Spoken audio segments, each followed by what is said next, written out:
da mediunidade e nós temos hoje um convidado da irmã Sheila, que é Flávio Santos, que vai falar sobre mediunidade e Jesus.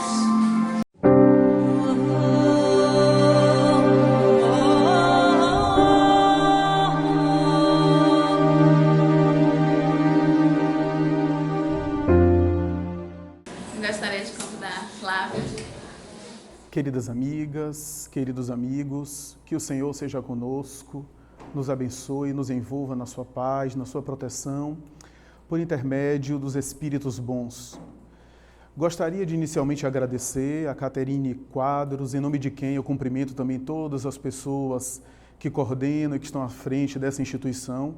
Para mim é uma grande alegria, uma grande honra conhecer essa instituição, da qual eu já tenho ouvido falar há algum tempo e já tinha a expectativa e a esperança de conseguir estar aqui presente e me sinto honrado e abençoado por fazer parte desse momento aqui, na expectativa de poder regressar a essa casa futuramente, se os bons espíritos nos permitirem e também a casa permitir que nós retornemos.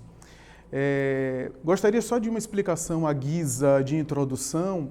Nós estamos registrando esse momento porque fazendo parte de um grupo virtual de divulgação espírita pela internet, sem nenhum interesse, sem nenhum tipo de benefício, a não ser a produção de conteúdo. Para aqueles que não conhecem, é o canal Raciocínios Espíritas, do qual eu faço parte. Hoje a gente tem uma equipe reduzida, eu estou contando aqui com um auxiliar, né? Eu estou vendo agora aqui Suzana Peter senta ali, que também faz parte da equipe, mas que temos uma equipe um pouco mais expressiva, tanto nós como orador, como outros confrades do movimento espírita da cidade, alguns inclusive fora da cidade, que fazem parte dessa equipe para produzir conteúdo, estudar a obra, e a gente divulga.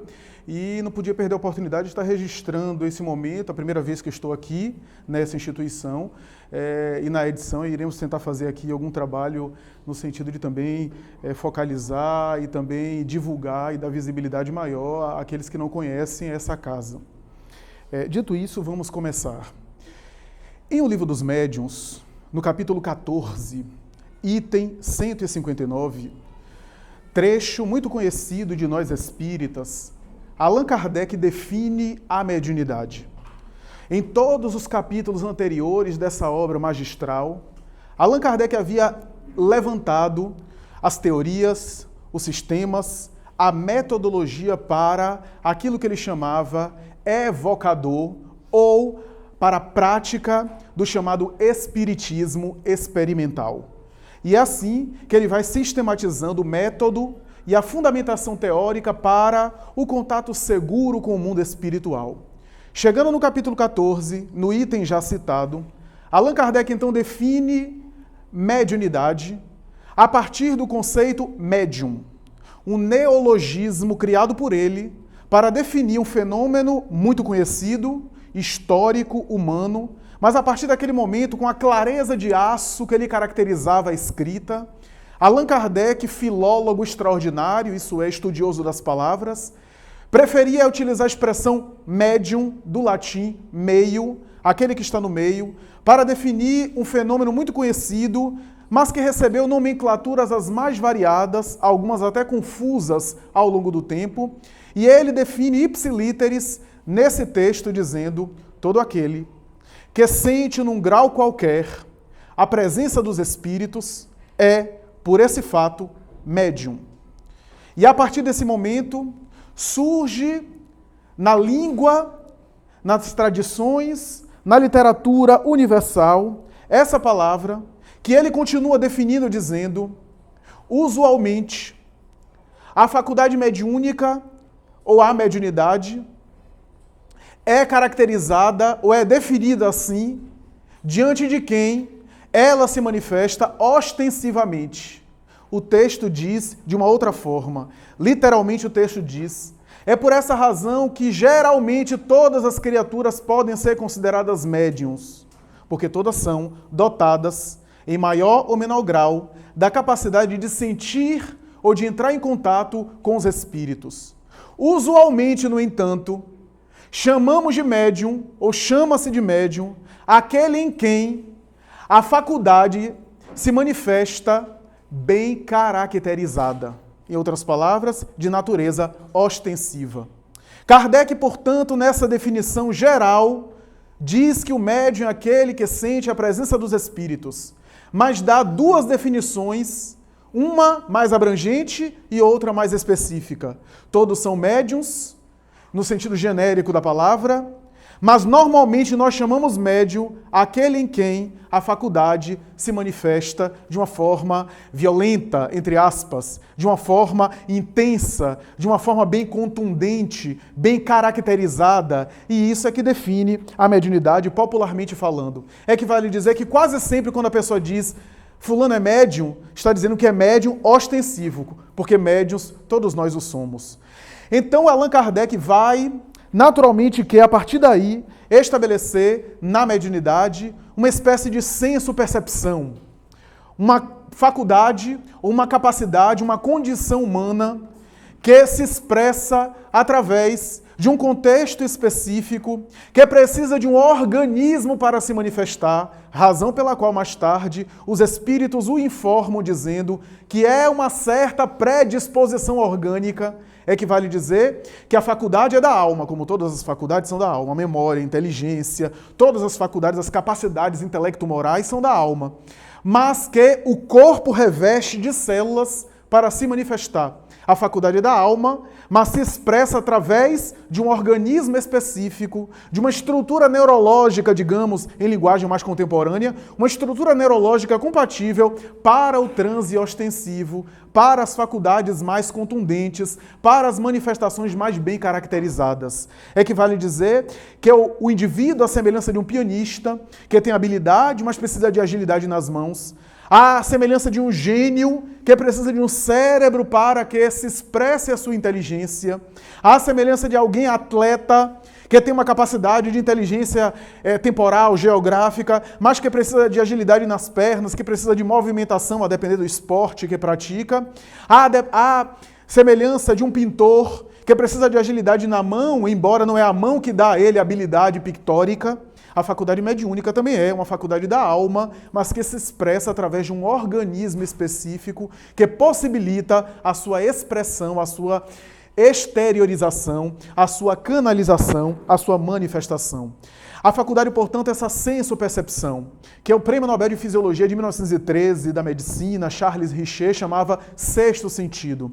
Essa faculdade que recebeu tratamentos os mais variados ao longo dos tempos. As nomenclaturas acerca da mediunidade são tão vastas que seria impossível, talvez, nós citarmos todos os tratamentos históricos da civilização e até antes da civilização, na chamada pré-história, que se deu acerca da mediunidade. Se nós formos aqui conceituar ou caracterizar as grandes manifestações da mediunidade, veremos que mudando de roupagem, de aparência, conserva-se, no entanto, a mesma essência, a mesma manifestação, em que pese as idiosincrasias culturais, os contextos em que ela esteve inserida. Na Índia antiga, multimilenar, era naturalmente uma manifestação associada aos rishis, aos homens santos. No Egito, mais tarde, os médiuns eram chamados de hierofantes. Mais tarde ainda, na Grécia, pitons e pitonisas. Na Roma, na chamada Roma Edulácio, e mais tarde na Roma da Casa Júlia, eram chamadas sibilas. E assim, os médiuns eram chamados em cada cultura, como é o caso de Israel, na antiga Palestina, de profetas, os grandes profetas.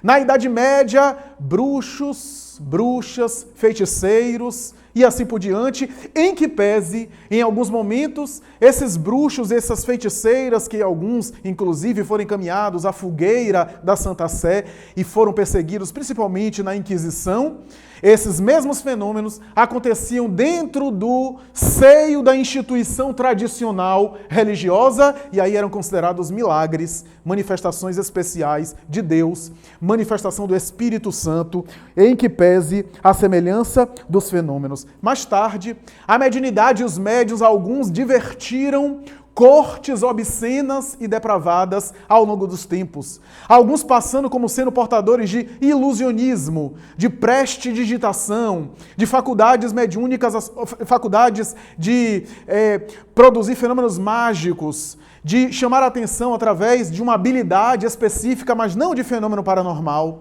para mais adiante serem bobos da corte em alguns aspectos, graças aos fenômenos que produziam e que divertiam nobrezas, nem sempre interessadas em aprofundar a compreensão e o entendimento do fenômeno. A mediunidade, no entanto, mais tarde, graças à ciência acadêmica laboratorial que começou a surgir a partir do divórcio entre ciência e religião e as grandes universidades não religiosas, laicas, a mediunidade era categorizada de histeria, de histeropatia, de transtornos esquizoides e, em alguns momentos, de sintomas psicóticos graças à psiquiatria clássica que começa a surgir e começa a tentar enquadrar o fenômeno mediúnico de natureza patológica dentro da ordem clínica das entidades nosológicas estudadas pela psiquiatria.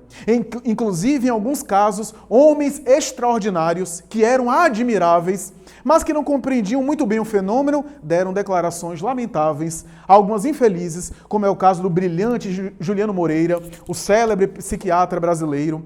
Esse homem notável, que era uma referência internacional. Esse homem que trocou correspondência com Emílio Kraepelin, o famoso pai, o maior nome da história da psiquiatria talvez. Esse homem que também trocou correspondência com Albert Einstein. Mas não deixou de dar declarações como essa: o espiritismo é uma fábrica de loucos. Porque a sua noção do espiritismo era muito limitada dentro dos transes que ele via de pessoas realmente desequilibradas, que eram alienadas mentais e que eram consideradas pela cultura supersticiosa brasileira como sendo portadoras de mediunidade e não eram. E graças a isso, ele ergueu uma espécie de barreira contra o fenômeno, assim como outras personalidades notáveis que, em que pese admiráveis, não compreendiam a doutrina espírita e, por consequência, o funcionamento e o mecanismo do fenômeno mediúnico como ele mereceria. A verdade é que a mediunidade passa a ser esclarecida e bem estudada muito melhormente a partir de Allan Kardec, que começa a dar um código de ética, um código filosófico e uma luz racional ao fenômeno, sem as superstições do passado, sem as crendices e sem também o ceticismo do materialismo acadêmico, da negação total da realidade metafísica do homem.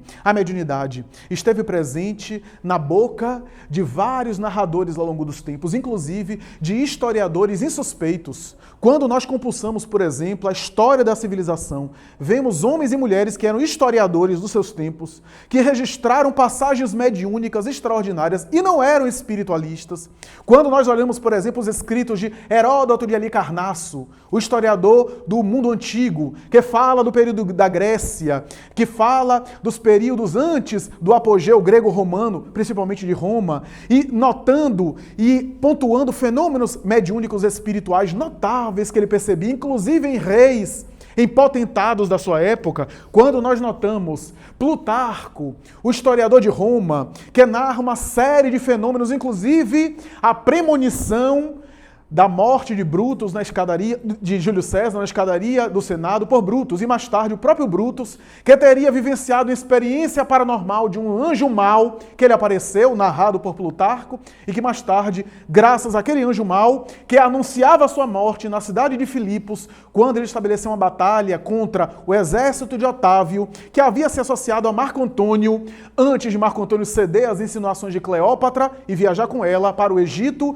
e morrer conforme havia previsto, aquela entidade perturbadora que lhe aparecia, perturbando-lhe a lucidez. Quando nós notamos, por exemplo, Xenofonte, o notável discípulo de Sócrates, historiador, que narra em várias das suas páginas a experiência socrática do Eidon, da ideia, e de seres espirituais com os quais o mestre confabulava, o seu daimon, o seu demônio, o seu anjo da guarda, palavra que foi traduzida errada mais tarde para as línguas neolatinas, do grego para o latim, do latim para o português, daimon, daimonion, significa gênio, anjo, ser espiritual, entidade, e mais tarde foi traduzida como anjo mau, como entidade satânica, que não corresponde ao seu significado original. Veremos, ao mesmo tempo, notáveis referências, inclusive na Idade Média. Boccaccio, personalidade célebre da cultura medieval, narra fenômenos admiráveis com Dante Alighieri, que vivenciou fenômenos para escrever a Divina Comédia, fora do corpo levado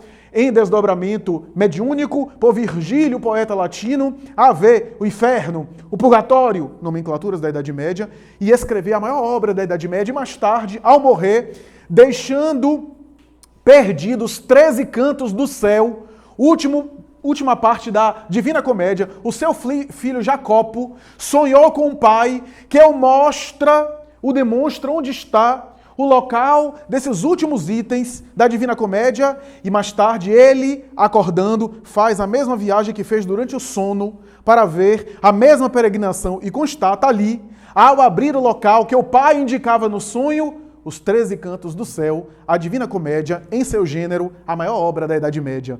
Encontramos personalidades como Tartini, o compositor italiano, que escreveu uma sonata para violino chamada Sonata ao Diabo, e ele dizia que não escreveu a sonata, que ele foi tomado por um fenômeno e alguma coisa escreveu por ele. E ao acordar, estava a sonata toda na partitura escrita. E como a mentalidade medieval ainda predominava na sua época, ele deu o nome de Sonata ao Diabo. É curioso que normalmente a gente coloca alguma coisa paranormal na conta do diabo, nunca é de Deus. Né? Inclusive algumas religiões fazem o tempo todo isso, alguns religiosos, aliás, as religiões chamadas eletrônicas, né? Parece que tudo é o diabo que faz. Eu costumo dizer, nós nos identificamos mais com o colega do que com o chefe. E é por isso que achamos que é sempre o diabo que produz fenômenos, né? Nunca é Deus, nunca é Jesus, nunca é a providência divina. Então isso daí é antigo. Encontramos personagens notáveis como Voltaire, que chegou a declarar que escreveu um livro enquanto dormia, enquanto sonhava. Em uma carta a um amigo seu de Viena, Mozart escreveu, dizendo mais ou menos assim, essa carta mais tarde é transcrita por Leon Denis, se não me falha a memória, na obra No Invisível, que ele vai dizer, queres saber como é que eu componho minhas músicas? Eu também não sei. O que eu sei é que de vez em quando eu ouço melodias especiais e tenho dificuldade de colocar no pentagrama, e é por essa razão que eu quase não faço rascunho, escrevo em primeira linha, e realmente Mozart, em detrimento de Beethoven, de Brahms, que fazia vários rascunhos, cujo processo de composição era mais penosa, Mozart escrevia quase que de primeira linha, não apenas a melodia central, mas todo o acompanhamento, quando é o caso de uma obra orquestral, por exemplo, né, que tem o acompanhamento da orquestra, todo ele em primeira mão, e ele diz nessa carta a um amigo que alguma coisa ele ouvia de uma música bela e que ele colocava de maneira pálida na partitura convencional. E assim a gente vai ver escritores até perturbados, Edgar Allan Poe, que parece ser intuído por forças especiais. Dostoiévski, que era vítima de epilepsia, de alcoolismo, era vítima dos campos de concentração e parecia também guiado por mãos invisíveis. No século XVI, por volta de 1755, nós vamos encontrar uma personalidade da ciência notável como Swedenborg, em um jantar em Gothenburg, a 450 quilômetros aproximadamente da capital da Suécia, Estocolmo. Levantasse essa personalidade famosa da ciência, era um jantar de cientistas, e ele tomar a palavra para fazer o discurso, de repente fica pálido, começa a gaguejar e começa a dizer, vejo agora nossa capital, Estocolmo, sendo devorada pelas labaredas. Um incêndio toma conta de toda a cidade, as pessoas estão morrendo, as casas estão sendo destruídas, e depois volta a lucidez diante do semblante hebetado, estupidificado das pessoas, porque as notícias chegavam dias depois, graças à dificuldade de comunicação, chegava às vezes por navios, por barcos, e depois de 2 semanas chega a informação que Estocolmo, a capital da Suécia, havia sido vítima de um grande incêndio naquela hora e naquele dia, conforme havia visto à distância Immanuel Swedenborg. Mais tarde ele começa a escrever obras guiado por mãos invisíveis e dá testemunho de seres invisíveis que com ele se confabula. Se eu for me alongar aqui, passaria o dia inteiro narrando episódios como de Nero, Domício Nero, o imperador de Roma, que assassinou de maneira impiedosa sua mãe Agripina, abrindo-lhe o ventre para ver de onde ele havia saído, daí cesariana vem disso. Mais tarde assassina também Otaviana Popeia, sua esposa grávida, a pontapés. E ambas ele visualiza na casa palaciana, vingativas, prometendo-lhe desforro, litígio, vingança, a ponto de ficar tão atormentado que mais tarde ele tocou fogo em Roma e construiu a Domus Áurea, a Casa Dourada, porque na sua loucura e na sua alienação, no seu transtorno, ele achava que aquela casa de ouro poderia protegê-lo da sanha vingativa de Agripina e de Otaviana, sua mãe e sua esposa, assassinadas pela sua impiedade. Veremos Periandro, que foi um dos 7 sábios da Grécia, também após assassinar sua esposa Melissa, ser atormentado por ela. Veremos homens e mulheres como Tibério César, que evocava os mortos e chegou a assassinar o seu secretário particular apenas porque ele havia perturbado em um contato com o mundo espiritual. Veremos, portanto, a mediunidade presente em pessoas santificadas como São Francisco de Assis e pessoas hediondas como Adolf Hitler, segundo um dos seus maiores biógrafos. Hitler era vegetariano, participava de reuniões mediúnicas esotéricas e entrava em transe profundo, por meio dos quais vozes especiais falavam por seu intermédio, mas a sua mensagem era perturbadora. Portanto, há mediunidade notável de seres fantásticos, abnegados, dedicados, como Sócrates, como santos da Igreja Católica Apostólica Romana, Santa Brígida da Suécia, Santa Rita de Cássia, São João Crisóstomo, o santo da Igreja Cristã Primitiva, que interpretou as epístolas de Paulo e chegou a interpretar de tal forma as cartas paulinas que o seu discípulo disse, certo dia, eu o via escrevendo sobre as epístolas de Paulo e eu consegui ver através da minha visão da alma, era o termo usado, a minha visão da alma, um ser que chegava de trás de você, colocava a mão na sua cabeça e a partir daí você começava a escrever. E São João Crisóstomo respondeu, é o próprio São Paulo que vem do mundo espiritual ditar aos meus ouvidos a interpretação das suas maravilhosas epístolas.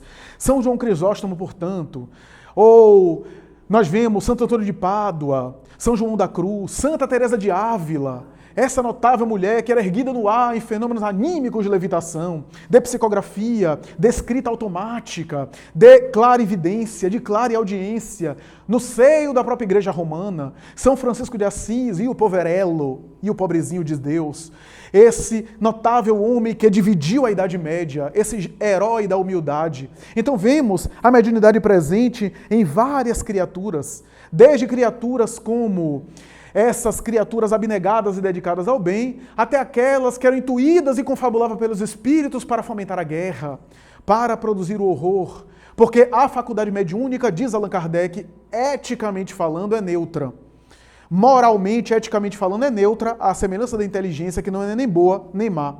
A inteligência pode ser usada para produzir a bomba atômica ou para salvar vidas. A mesma inteligência que produziu a dinamite para, naturalmente, fomentar a guerra, é a mesma inteligência que produziu remédios, que elaborou estratégias de evitar a morte de criaturas, de evitar, por exemplo, a peste que tomava conta de cidades inteiras no passado. É a mesma inteligência, portanto, neutra, que pode ser usada para o bem ou para o mal. A mediunidade também é neutra, se esplende e se expressa de várias formas.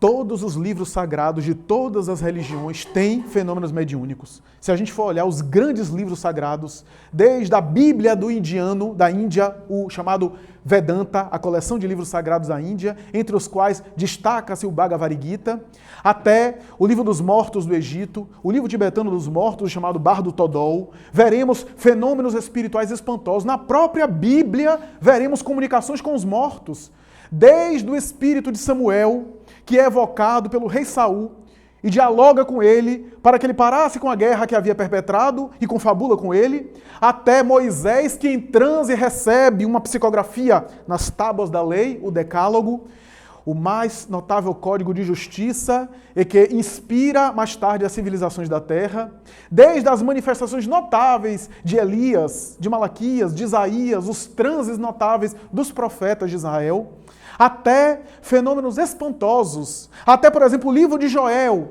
que chega a dizer, em determinados dias o Senhor diz que derramaria o Espírito sobre a carne. O Espírito sobre a carne está descrevendo a mediunidade. Em certos dias o Senhor derramará o Espírito sobre a carne. E o próprio Moisés, que no livro Deuteronômio vai proibir a evocação dos mortos, e aqui é para nós, se proibiu é porque era possível. Ninguém vai proibir uma coisa que não é possível. Legislar é coibir o abuso. Ninguém vai proibir, por exemplo, das pessoas voarem de carro, porque isso não é possível até agora, pelo menos nos veículos que a gente conhece. Mas legisla, por exemplo, não falar no celular durante dirigir o carro. Que é o que a gente mais fala. Mas é, portanto, essa legislação que Moisés estabeleceu de evocar os mortos, porque era possível que acontecia. Mas ele próprio, em determinado livro do Pentateuco mosaico, vai dizer que bom se todos profetizassem como o profeta Joel. Estabelecendo, portanto, que a faculdade da profecia, portanto, da mediunidade, estava presente.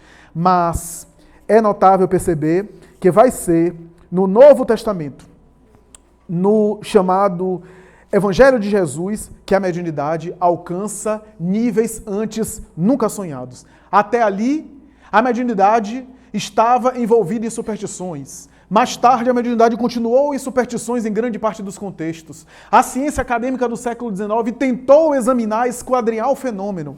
Quando nós examinamos, por exemplo, os grandes paranormais do século XIX, desde Eusapia Palladino, a notável média italiana, pesquisada por Cesare Lombroso e outros pesquisadores, inclusive Charles Richer, até Daniel Douglas Home, o médium das cortes europeias, esse médium escocês que saiu viajando para vários locais, que foi testemunho de fenômenos espantosos, que chegou a participar de sessão com a imperatriz Eugênia, o imperador Napoleão III, e chegou, no próprio depoimento que a imperatriz Eugênia escreveu uma amiga sua, a princesa de Metternich, na qual ela vai dizer: queres saber como foi a reunião de efeitos paranormais com Daniel Douglas Home? Eu sentei numa cadeira, meu marido sentou em outra, havia alguns convidados especiais, Daniel Douglas Home foi amarrado em uma cadeira e de repente uma mesa nossa, mesa de jantar na sala, de jacarandá pesado, de 80 quilos, se ergueu no ar e começou a brincar com as pessoas, ameaçando golpeá-las e depois caiu no mesmo local. A partir desse momento, os fenômenos começaram, as cortinas se agitavam, até que em determinado momento apareceu um ser que eu reconhecia sendo meu pai. E ele se aproximou do meu marido e apertou-lhe as mãos, e o meu marido conseguiu perceber a ausência de um dedo que ele havia perdido na guerra. E vai dizer: é meu sogro, porque eu senti nas mãos a ausência do último dedo. Era, portanto, ali fenômenos que Daniel Douglas Home produzia, à semelhança de outros médios como Elisabeth de Perrance, na França, que materializava a luz do dia e chegou a materializar um espírito tão belo, o espírito Yolanda, examinada por várias testemunhas, inclusive de um jornalista do jornal Paris Soir, da França, que ele foi tomado de tanta volúpia pela entidade espiritual, portanto, o desejo lúbrico, que saiu para agarrar a entidade, veja que coisa, saiu para agarrar a entidade, que se debruçou, se tropeçou e caiu por cima da entidade materializada, e a médium, em transe, quebrou uma costela. Porque há uma espécie de relação no transe que ocorre de um espírito materializado com um médium presente que parece estar oferecendo boa parte dos seus recursos físicos e neurológicos e psíquicos no transe especial. Encontramos médiuns especiais que foram examinados por pesquisadores como William Crookes, com o Cesare Lombroso já citado, como Charles Richer, pai da fisiologia contemporânea, considerado, e outros médiuns do século XIX. Veremos no século XX também Fernando de Lacerda, em Portugal, recebendo por mensagens mediúnicas os grandes escritores da Academia de Portugal e do Brasil de Letras. Veremos Ivone do Amaral Pereira aqui no Rio de Janeiro, Zil da Gama, que escrevia Vitor Hugo, com toda a característica do seu estilo especial. Veremos na Inglaterra a notável britânica Rosemary Brown, essa médium inglesa que espantou o mundo, e a BBC de Londres fez um documentário sobre ela, porque ela, sem nenhuma cultura musical e artística, recebeu mais de 300 partituras dos compositores clássicos da música erudita, de Chopin a Schumann, de Liszt a Beethoven, que ela recebia e que foi examinada por críticos, por especialistas em música, como é o caso do regente da Orquestra Filarmônica de Nova York, Leonardo Bernstein, que examinou e vai dizer: eu não sou espiritualista, não acredito nos mortos, mas é Liszt. É o estilo de Liszt. É toda a característica dos seus sustenidos, da sua forma de interpretar. Houve uma produção musical que ela deu no documentário, ao vivo, diante das câmeras, que ela própria tentou executar e chamou alguém para executar, e era tão difícil que ninguém conseguia executar, e que teve que chamar um pianista profissional para tocar.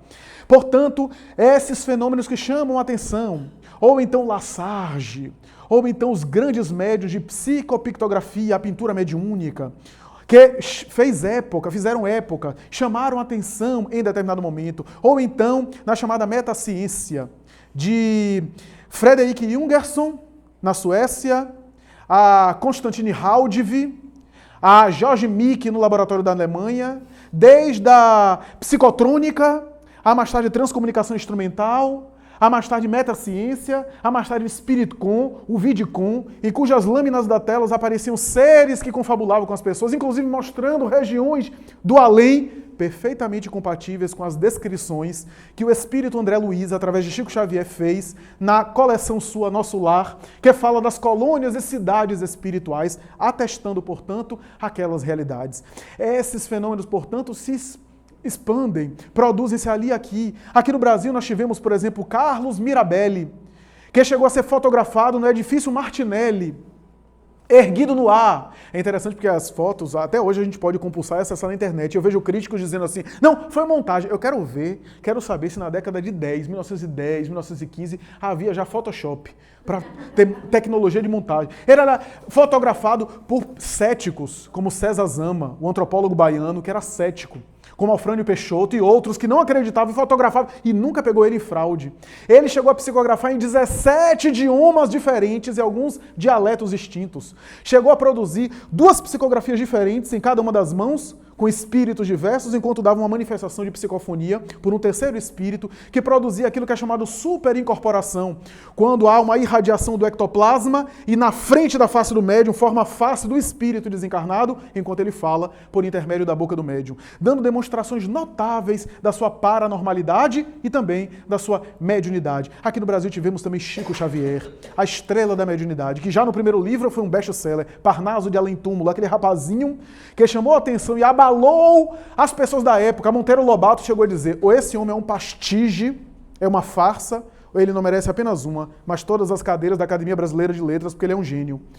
Augusto dos Anjos, Castro Alves, Junqueiro, Cruz de Souza, Alta de Souza, os grandes poetas, versos alexandrinos, os mais difíceis, que eram colocados nas suas poesias, na psicografia de um rapaz que tinha 20 e poucos anos e que psicografava os estilos de versos. O próprio Humberto de Campos vai ficar estupidificado com aquele fenômeno, mais tarde desencarna e escreve por intermédio do Chico. Agripino Grieco, especialista na obra de Humberto, examina os contos e crônicas de Humberto de Campos e vai dizer, eu sou católico, não acredito na mediunidade, não acho que os mortos se comunicam com os vivos, mas quem escreveu isso daí foi Humberto de Campos. Como? Eu não sei. A honestidade intelectual desse homem e de outros atestando a mediunidade. Mas tudo começou no Evangelho de Jesus. É no Evangelho de Jesus que a mediunidade é levada numa referência máxima que é cópia, que é fundamento, que é parâmetro para todos nós e que a doutrina espírita procura resgatar. Porque é no Evangelho de Jesus que a gente vai ter uma epopeia da mediunidade, elevada ao mais alto nível, desde Maria Santíssima, que é visitada pelos anjos, portanto, clarividência e clareaudiência, em fenômeno mediúnico espantoso. Mais tarde, o seu marido, José da Galileia, que é também confabula com seres angélicos pela clareaudiência, atestando mediunidade espantosa, até a anunciação do seu primo de segundo grau, Iocanaã, chamado mais tarde João o Batista, que deveria vir primeiro e preparar a senda, quando a sua prima Isabel ficaria grávida, prima de Maria, anunciando, portanto, e atestando, portanto, fenômenos espirituais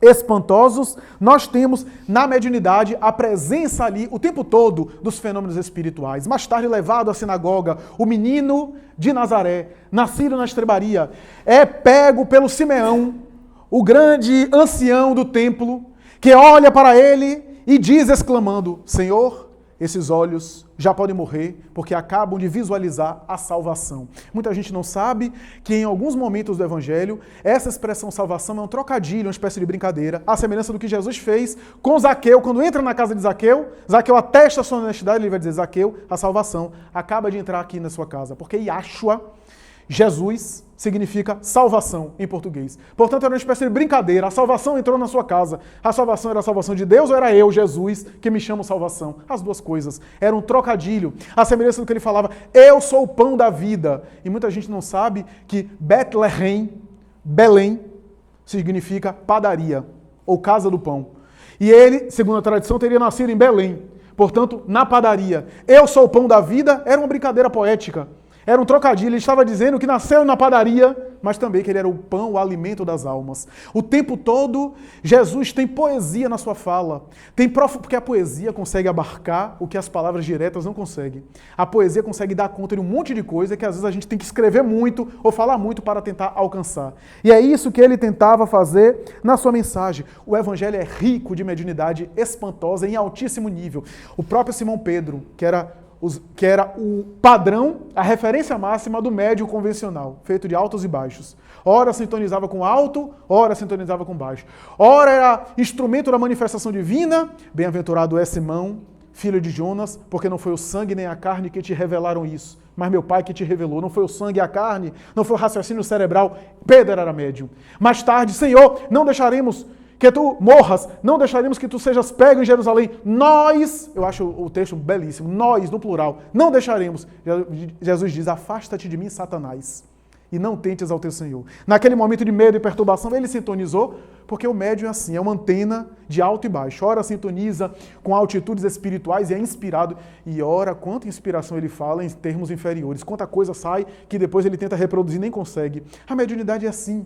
É essa antena, no dizer de Joana de Ângeles, transceptora. A mediunidade está presente em João Evangelista, na visão do Apocalipse, na escrita que ele vai ter, o discípulo amado. A clarividência e clareaudiência na pessoa de Saulo de Tarso, às portas de Damasco. E se nós formos citar aqui todos os fatos, excepcionalmente a ressurreição do Senhor, a sua volta, que também era um fenômeno de materialização, de tangibilidade, de agênere, como diz Allan Kardec, demonstrando a sua faculdade mediúnica, ou então a primeira sessão espírita de materialização, de ectoplasmia, que foi no Monte Tabor, quando João, Pedro e Tiago ali estavam, e Jesus sobe ao Monte Tabor e transfigura-se diante de Moisés e Elias, que aparecem também evanescentes, portanto, envolvido pelo ectoplasma, segundo a mensagem em Vozes do Grande Além, Psicofonia de Chico Xavier. Ali era uma sessão de materialização de tal forma que João, Pedro e Tiago dormiram. Como é que dorme num negócio desse? Porque os médios de efeitos físicos doam tanta energia que às vezes perdem a consciência. Portanto, não participam de maneira lúcida do fenômeno espantoso que aconteceu. O Espiritismo procura resgatar essa mediunidade em nível elevado de Jesus, que estava naturalmente confabulando com seres de alto nível e ao mesmo tempo entrava em contato com seres espirituais perturbadores, os chamados endemoniados, nos possessos, para os libertar dos fenômenos espantosos, perturbadores. O Espiritismo vai dizer, através de Allan Kardec, que existe o fenômeno intelectual, de efeitos intelectuais, fenômenos materiais. Mas que o próprio Allan Kardec vai dizer, o fenômeno intelectual tem primazia em relação ao material. Porque o material é aquele fenômeno chocante, que em determinada época era muito mais frequente e popular, porque era uma época para chamar a atenção mesmo. Cada vez tem sido menos frequente o material, o fenômeno de efeito físico, por uma série de razões. Várias razões que seria fastidioso aqui enumerar, mas sempre chama atenção para uma delas. O fenômeno material é mais fácil de ser objeto de charlatanismo e de embuste. Até porque hoje a gente tem tecnologia para isso. Não teve outro dia um show de Michael Jackson, onde Michael Jackson apareceu, já depois de desencarnado? Através de projeção de imagens, né, de aparelhos de computador que projetava a imagem dele, ele dançava com outras pessoas. Ora bem, hoje a gente tem uma tecnologia que a gente pode brincar de fenômeno mediúnico se a gente quiser. Mas o fenômeno intelectual, dizia Allan Kardec, o fenômeno intelectual é preferível, é que tem primazia. Primeiro, porque através do intelectual vem uma quantidade muito maior de informações que nos interessam, no sentido da vida espiritual, do que é que nos aguarda. Por exemplo, a psicografia tem uma capacidade de descrever muito mais a realidade do mundo espiritual do que, por exemplo, o fenômeno de pneumatografia, de escrita direta, né, que às vezes é só uma frase, de movimento de objetos, que é muito mais penoso o processo, mais complicado e mais difícil de produzir, porque exige uma quantidade de energia muito maior. E ademais, por incrível que pareça, o fenômeno intelectual é mais fácil de se confirmar, de se comprovar. Por quê? Se eu posso aqui dar um espetáculo de fenômeno material e até gerar um ilusionismo, né, e tentar de alguma forma produzir um embuste, e eu consigo às vezes, né, aparentemente um fenômeno material, mas é na verdade um espetáculo de ilusionismo. Uma mãe que perdeu um filho e que conhece o filho, recebe uma carta psicografada. Ela conhece as expressões do filho. Como é que ela chamava o filho, como é que o filho chamava ela, a letra, a forma de se dirigir. Especialmente quando o médium não travou contato com a pessoa, não esteve com a pessoa, não perguntou nada, como era o caso de Chico Xavier, e recebia a carta com detalhes que só ela sabia. Os fenômenos intelectuais, portanto, têm uma primazia muito maior e demonstram mais a identidade dos espíritos. E o que é melhor, nos ajuda a nos educar, porque a mediunidade tem um objetivo, demonstrar que nós somos imortais, que vamos sobreviver após a morte. A partir daí, desdobra para nós as consequências morais disso. Quais são as consequências morais de que eu vou viver após a morte? Que tipo de conduta eu devo me permitir aqui para despertar e fazer a viagem para o além bem? É essa a finalidade do fenômeno mediúnico. Por isso que nós dizemos que a mediunidade é a moldura, mas a doutrina é o quadro. A mediunidade com Jesus é aquela que vai além de produzir fenômenos. Porque médiuns que produziram fenômenos, há mancheias por aí. Há de tudo que é tipo. Os carismas, como dizia o apóstolo Paulo nas suas epístolas, né? Ele dizia, há o carisma para escrever, psicografia, para falar, psicofonia, para curar, mediunidade de cura. Há o carisma, diversidade de carismas, mas o espírito é o mesmo. É que vai dizer que ele estava descrevendo os diferentes tipos de fenômenos que Allan Kardec, 18 séculos depois, vai esmiuçar isso no livro dos médiuns. A intensidade do fenômeno, mecânico, semimecânico, intuitivo, na psicografia. Ou, se quiser, na psicofonia, que Kardec chamava mediunidade falante, sonambúlico, que é inconsciente, semiconsciente e consciente. A intensidade do fenômeno, né? Os diferentes tipos de fenômenos de mediunidade. Mas o que é mais importante é, Kardec vai dizer, embora a faculdade seja neutra, não depende do moral, o moral ou a moral é do médium, mas a moral canaliza as forças da mediunidade. Direciona para um instrumento que pode ser de equilíbrio, se a moral é positiva, ou se não é moral, amoral ou imoral, direcionar aquelas forças para as perturbações, para as obsessões. Kardec vai chegar a dizer que o bom médium não é aquele apenas que se comunica facilmente, mas é aquele que fluidicamente é simpático aos espíritos bons. Porque esse tem uma credibilidade. Quantos médiuns que chegaram a se erguer no ar? Eu citei aqui alguns, Eusápia Paladino, Daniel Douglas Home, que chocaram as pessoas pelos fenômenos, mas não conseguiram sensibilizar ninguém para se transformar para uma vida melhor, para ter uma vida melhor moralmente. Quantos médicos que produziram fenômenos espantosos, chocantes, mas não conseguiram colocar na mediunidade a sua conduta para serem pessoas melhores. Médios extraordinários, mas que não tinham uma ética mediúnica. Por que Chico Xavier é tão admirado? Não é apenas pelo fenômeno que ele produz, porque médiuns semelhantes a Chico Xavier, em termos de fenômeno, existiram ao longo dos tempos. Mas aquilo que ele fez da sua mediunidade, ele adornou a mediunidade com a sua conduta cristã, com a sua postura moral, e por isso ele era uma fonte segura de credibilidade do mundo espiritual. Não era uma fonte infalível, ele sempre dizia isso. Inclusive, em uma entrevista, ele vai dizer que Emmanuel às vezes permitia que ele fosse vítima de mistificações, espíritos se passando por Emmanuel. E aí Elias Barbosa, na obra No Mundo de Chico Xavier, vai dizer, mas por que isso? Para que eu não me envaidecesse excessivamente e me achasse infalível. De vez em quando o Emmanuel permitia isso, para que eu perdesse um pouco da minha jactância, da minha vacuidade, né? E me permanecesse sempre vigilante e atento, porque médium infalível não existe. Então, nós temos, portanto, essa realidade da mediunidade que envolve a doutrina espírita que tenta ressuscitar o Evangelho de Jesus em espírito e verdade. A mediunidade, portanto, é essa faculdade, é esse instrumento que é colocado em nossas mãos para que nós possamos canalizar, para que a gente não faça o comércio da mediunidade, não apenas o comércio no sentido de auferir benefícios imediatos ou diretos, né? Porque isso é uma pedra no sapato de muita gente. Muita gente me pergunta, mas o médium não pode cobrar, já que trabalha tanto, às vezes se dedica tantas horas pela mediunidade? Eu costumo dizer, poder pode. Nas leis do país, ele é permitido, não há nada que impeça ele, porque do ponto de vista editorial e legal, há que se ter um nome encarnado e o nome é dele. Poder ele pode. Agora, do ponto de vista espírita, e eu diria, do ponto de vista com Jesus, a mediunidade com Jesus, ele está lesando a consciência cósmica, ele está cometendo um crime, que é se apropriar de uma produção que não é sua. Os espíritos chegam a dizer, é melhor que o médium abandone a mediunidade e vá trabalhar, se é o caso de sobreviver, do que na justificativa de produzir para o mundo espiritual, está, de alguma forma, lucrando com o fenômeno mediúnico. Aliás, muita gente se chateou com Kardec por causa disso, por causa dessa ética. Daniel Douglas Home, que eu citei aqui, que era um médium autêntico, verdadeiro, chegou a combater Allan Kardec, porque Kardec falava dessa mediunidade gratuita. E Daniel Douglas Home dizia, dinheiro não, e realmente nunca recebeu dinheiro. Só casaco de pele cara, joias preciosas, convívio com a nobreza e facilidades diante da nobreza. Então era um pagamento indireto. Vejam que coisa sutil, a indústria da mediunidade, né?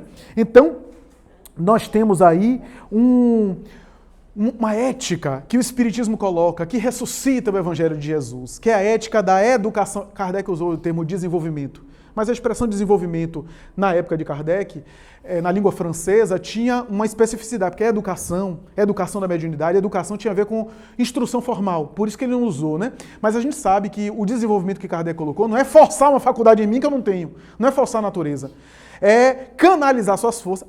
Até porque, se eu educo uma faculdade, ela se desenvolve. Se eu tenho uma boa memória e treino, educo, ela amplia. Se eu tenho uma facilidade para tocar piano, estudo música, me dedico, ela aumenta essa capacidade. Então, é uma espécie de desenvolvimento também. E Kardec vai dizer que não existe nenhum sinal exterior que diagnostique alguém ser médium, né? Somente na observação do fenômeno. Muita gente diz assim, me disseram que eu sou médium. Eu sou? Eu não sei. Você sente alguma coisa? Não sinto nada, então não é. Ah, eu sinto isso, sinto aquilo, então é. A própria pessoa vai dizer se é ou não é. Quem é que não reconhece os fenômenos que acontecem? Sensação de presença, sensação de estar sendo observado, visto, oscilações que acontecem, sonhos que acabam se confirmando, sonhos premonitórios, né? Fenômenos que visualizam que ninguém vê, que ninguém ouve, que se confirmam. Então são alguns sintomas que a pessoa vai observando, vai registrando, vai examinando e vai percebendo que se trata. É a própria pessoa que vai avaliar. Porque não existe uma estrela, a estrela mediúnica na testa que diagnostica a mediunidade. Não há nenhum sinal exterior. É uma faculdade, portanto, intrapsíquica. E para concluir, é necessário falar que a moral do médium, no fenômeno mediúnico, torna a mediunidade espírita diferente da mediunidade geral. O fenômeno, como dissemos, é histórico, é antropológico, é humano, mas a mediunidade espírita é a mediunidade com Jesus. É a mediunidade elevada ao mais alto padrão. É a mediunidade que aconteceu na Igreja Cristã do Caminho, na Igreja de Antioquia, naqueles grandes fenômenos que aconteciam porque as criaturas estavam abraçadas ao ideal e por isso estavam em consonância com o mundo espiritual superior. O espírito humano costuma dizer o seguinte, os espíritos bons de céus encarnados não é nada demais. Ele diz isso em outras palavras. Né? Ou seja, eu estou colocando com as minhas palavras, mas é assim. Os bons espíritos se comunicarem conosco, em sessão mediúnica, não tem nada muito de espantoso, porque isso é misericórdia divina. Porque às vezes a gente acha que porque os bons espíritos estão se manifestando, que a gente já está no nível deles. Às vezes eles estão descendo até nós. O problema é nós conseguimos subir até eles. Né? Estar no nível deles. Eles que fazem o esforço de descer. Por isso Emmanuel vai dizer que mediunidade é sempre comunicação. E comunicação envolve colaboração dos dois lados. Os espíritos superiores descerem, mas nós nos esforçarmos para subir, para ascender. Do contrário, fica difícil uma boa vivência no exercício da mediunidade. E nunca nos esquecermos que a mediunidade ainda é um mundo ingrato para os médiuns. Ainda é. Embora toda a compreensão que existe, ainda é um mundo ingrato para os médiuns. Há muitos sintomas que o indivíduo, os médiuns que estão aqui sabem, né, quanta coisa esquisita passa pela cabeça, sensações esquisitas, que se ele for falar para todo mundo, vai receber eletrochoque e internamento. Então, é necessário ter muito cuidado, porque a gente está conversando com uma pessoa, a pessoa está falando, se a gente começar a concentrar demais na pessoa, a gente começa a penetrar psiquicamente nela, daqui a pouco, a pessoa que é bipolar, a gente está tripolar. Então, é necessário ter muito cuidado, né? Para não ficar falando por aí, barateando a faculdade mediúnica. Eu vi isso, eu senti aquilo, opa aqui, arrepiado, opa aqui. É necessário ter muito cuidado com isso. Primeiro, porque às vezes são sensações que nem sempre se confirmam. Às vezes são espíritos brincalhões querendo colocar o médium no ridículo. E depois tá para não banalizar, não vulgarizar a faculdade mediúnica, que não serve para isso. Temos que ter muito cuidado. Os médiums adequados, sérios, têm muito pudor em verbalizar alguma coisa. Até porque a faculdade mediúnica serve para a auto-iluminação do médium. É uma coisa que a gente sempre esquece. O médium não está para iluminar a humanidade. Está para crescer espiritualmente através da mediunidade. Se com isso ele puder ajudar alguém que passa, é outra coisa. Mas essa coisa de ficar querendo salvar os outros e se esquecer de si mesmo é a grande armadilha para a maioria dos médiuns. E que a gente tem que estar sempre atento. Eu me lembro que Chico Xavier, recebeu uma mensagem psicografada, tem uma carta dele que ele fala isso no livro de Sueli Caldas Schubert, Testemunho de Chico Xavier. Ele recebeu uma carta psicografada de um espírito que alguém lhe pedia, ele deu. O indivíduo pegou, lhe xingou todo, rasgou, porque não aceitava, talvez porque a mensagem não atendesse os caprichos dele, atirou-lhe na face e saiu. No mesmo dia, diz Chico, eu já estava emocionalmente fragilizado. Chegou um outro amigo que eu conhecia, narrou um problema, pediu uma mensagem. Eu senti que o Dr. Bezerra de Menezes se manifestou, escrevi. E quando eu entreguei, porque não satisfazia as suas paixões, ele rasgou e escarrou na minha face. Na frente de todos os amigos. Eu aguentei calado. Não disse uma palavra. Mas nesse dia, quando eu cheguei em casa, não aguentei as lágrimas e chorei. Emmanuel me apareceu e me disse, o que é que está acontecendo? E eu narrei o episódio, ele disse, não te entristeças. Quando esse evento se repetir e alguém lhe perguntar se tu estás com a saliva do teu irmão na tua face, tu dirás, deve ter chovido. E muda de assunto, porque a mediunidade é uma faculdade para o autoaprimoramento. Me lembro que Divaldo Franco narrou isso na obra de Altiva Ferreira Noronha, O Peregrino do Senhor. Ele narrou que certo dia, na época do comunismo e do movimento integralista, inclusive aqui no Brasil, e do fuzilamento, né? As casas espíritas eram consideradas associadas a movimentos sociais, que não tinha nada a ver, né? Havia uma perseguição, inclusive social, nesse sentido. E Divaldo disse que comentou com Joana, algumas pessoas estavam sendo fuziladas, né? Havia a ditadura, inclusive, algumas ditaduras, inclusive, na Europa, em Portugal e Espanha. E ele, que estava já começando a viajar, né, disse que gostaria de ser mártir do espiritismo. E Joana disse, você quer ser mártir? Quero ser mártir. Quero morrer pela mediunidade e pela causa espírita. E Joana olhou para ele, sorriu e disse, olha, eu não tenho autonomia para isso, mas eu vou levar o seu requerimento para os benfeitores da vida maior, aqueles que são responsáveis pela sua reencarnação. E passou o tempo, ele via algumas pessoas sendo fuziladas, etc., o espiritismo sendo perseguido, as juventudes espíritas aqui do país, algumas foram fechadas por conta de perigo aos jovens, né, porque movimentos juvenis eram mal vistos na época, estou falando da década de 60 e 70. Então, havia uma perseguição e Divaldo disse, eu queria abrir os braços, né, e falar e sair no jornal assim, Marte espírita, fuzilado, aquela coisa, porque o povo gosta do ego, né? E aí, depois de um tempo, Joana de Anjos desapareceu e disse assim, tu ainda tens o desejo de morrer pela fé espírita? Diz, eu tenho, sim, senhora. Toda a minha vida não me interessa a não ser a mensagem filosófica de Allan Kardec e o sentimento de Jesus. Nada mais. E Joana disse, pois eu venho te dizer hoje que teu requerimento foi deferido. Tu morrerás. E ele disse, quando, minha irmã? Ele queria já, né? E ela disse, só que veio com uma nota de esclarecimento o requerimento. O deferimento diz mais ou menos assim, tu morrerás a cada dia um pouquinho. Experimentarás lágrimas que ninguém verá. As labaredas da angústia te consumirão a alma. Amigos que te dizem amigos, que beijarão a tua face, na tua ausência, esbofetarão a tua honra. Mãos que te acariciam o rosto, experimentarão mais tarde, usarão o látego da punição para te caluniar. Terás a pessoa denegrida, o nome caluniado, a personagem vilipendiada durante anos e anos e anos. Se tu nunca te defenderes, se tu nunca mostrar que sabes, se tu nunca reagir com sentimento de enfado, de vingança ou de raiva, talvez chegues no momento final da vida, na sepultura, sozinho, mas eu estarei contigo. E nós te abriremos os braços para dizer, vem meu filho, a mediunidade te melhorou, tu és Marte, tu experimentaste o holocausto. Ele parou e disse, não dá para refazer esse requerimento não, morrer a cada dia é um negócio mais difícil.